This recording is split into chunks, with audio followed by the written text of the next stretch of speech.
I'm Andrew. I'm Kevin. Welcome to Brojects. Those are good wings. Maybe we need to do wings on our patio. And that's when we came up with The best idea. in the history of cottage cooking. Chicken wing fishing.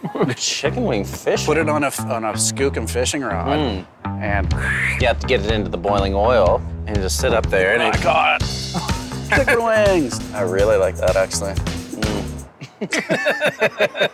As disjointed as this project seems to be, Some pretty wacky ideas in there. it all seems to be coming together. Food and drinks and entertainment. That makes a great patio, I think.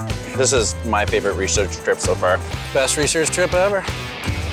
So we really tried to take it one step further with this patio, like our downrigger for chicken wing fishing. Why?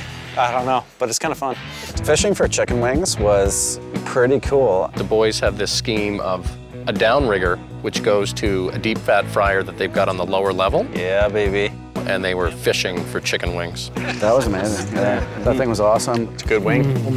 Dang, they were good wings. God damn, that's good. Awesome. For real.